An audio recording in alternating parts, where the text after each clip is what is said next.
प्रधानमंत्री नरेंद्र मोदी ने कोरोना संकट के बहाने अपनी राजनीतिक महत्वाकांक्षा को जनता के कंधे पर रख दिया है। उन्होंने जनता को एक आत्मनिर्भर भारत के निर्माण का मंत्र दिया है।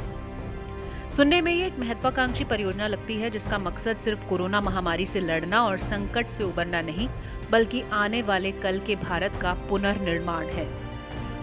मंगलवार शाम को देश के नाम अपने संदेश में पीएम मोदी ने कहा, अब एक नई प्राण शक्ति, नई संकल्प शक्ति के साथ हमें आगे बढ़ना है। इसके साथ ही पीएम ने 20 लाख करोड़ के आर्थिक पैकेज का ऐलान भी किया, लेकिन इसमें एक शर्त जोड़ दी कि इस 20 लाख करोड़ में वो सब कुछ शामिल होगा जो पहले ही सरकार और आरबीआई घोषित कर चुकी है। सुनिए इस घोषणा में पीएम ने क्या कहा। हाल में सरकार ने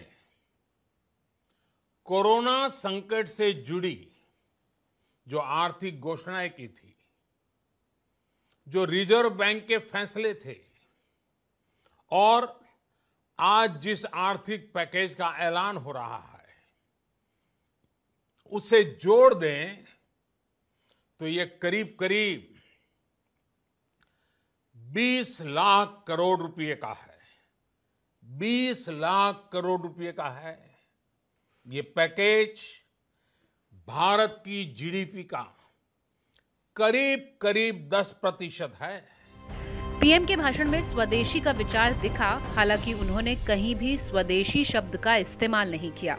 हाँ, खादी ग्रामोद्योग के उत्पादों की बात जरूर कही। यहाँ ये समझना जरूरी है कि आज इस संकट के दौर में जब पूरी दुनिया की अर्थव्यवस्था डगमगाई हुई है और भारत की अर्थव्यवस्था जो पहले से ही पस्त थी, इस संकट में और गर्त में चली गई है। ऐसे में स्वदेशी की वकालत करना और लोकल के लिए वोकल का नारा देना क्या दुनिया से नाता तोड़ लेने का आह्वान है? ध्यान रहे कि 1991 में तत्कालीन वित्त मंत्री डॉक्टर मनमोहन सिंह ने कांग्रेस शासन के दौरान भारत के दरवाजे दुनिया के लिए खोले थे, जिसके बाद भारत ने आर्थिक विकास की राह पर दौड़ना शुरू किया और भारत एक मजबूत अर्थव्यवस्था के तौर पर दुनिया में अपनी पहचान बना सका।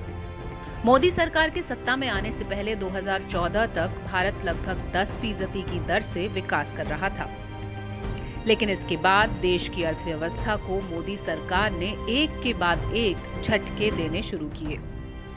2016 की नोटबंदी, बिना तैयारियों के लागू किया गया जीएसटी, बैंकों का बढ़ता एनपीए, क्रोनी कैपिटलिज्म को बढ़ावा देती आर्थिक नीतियां, वैश्विक बाजार में कच्चे तेल के दामों में कमी के बावजूद एक्साइज दरों में बेतहाशा बढ़ोतरी कर घरेलू तेल की कीमतों को ऊंचा रखना, ये कुछ ऐसे कदम थे जिनके चलते देश की अर्थव्यवस्था पटरी से उतर गई।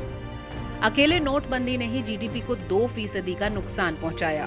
देश का अनौपचारिक और असंगठित क्षेत्र बर्बाद हो गया।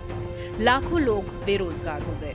कोरोना संकट से काफी पहले ही देश विकास की पटरी से उतर चुका था, जिसमें इस वैश्विक महामारी ने और झटका दिया। बेरोजगारी फिर से करीब 30% के करीब पहुंच गई है। लगभग 12 करोड़ लोगों की नौकरी जा चुकी है। कल कारखाने बंद हैं, छोटे और मझोले उद्योग तबाही के कगार पर हैं। देश की जीडीपी में करीब 17% का योगदान देने वाला कृषि क्षेत्र कुल रोजगार का 50% से अधिक मुहैया कराता है, लेकिन आज किसान अपनी उपज के लिए लागत निकालने के लिए भी तरस रहा है। ऐसे में आत्मनिर्भर बनाने के नाम पर दुनिया के दरवाजे बंद रखने का आह्वान घातक सिद्ध हो सकता है। मोदी जो कह रहे हैं उसे निभा पाना आसान नहीं होगा, खास तौर पर वैश्विक अर्थव्यवस्थाओं के ऐसे दौर में जब अमेरिका के शेयर बाजार की हर एक हलचल चीन और भारत के बाजारों को डगमगा देती हो।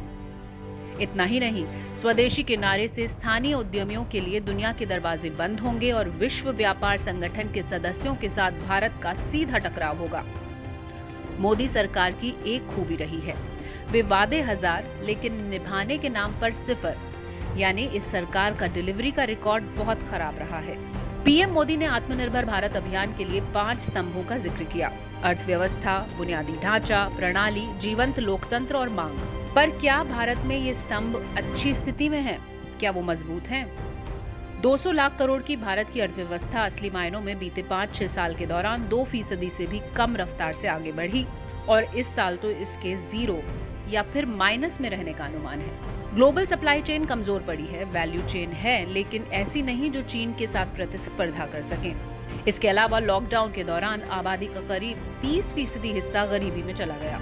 उसे वापस ऊपर लाने में कितने पापड़ बेलने पड़ेंगे, उसका भान तक भी सरकार को नहीं है। चर्चा है कि कोरोना संकट के चलते बहुत सारी कंपनियां भारत का रुख करेंगी, लेकिन उन्हें यहाँ इंफ्रास्ट्रक्चर यानी बुनियादी ढांचा चाहिए, जो आज की स्थिति में हम दे पाएंगे, इस पर संदेह है। बीते 6 साल के दौरान मोदी सरकार एक भी ऐसा इंफ्रास्ट्रक्चर तैयार नहीं कर पाई है जो विदेशी कंपनियों को आकर्षित कर पाए।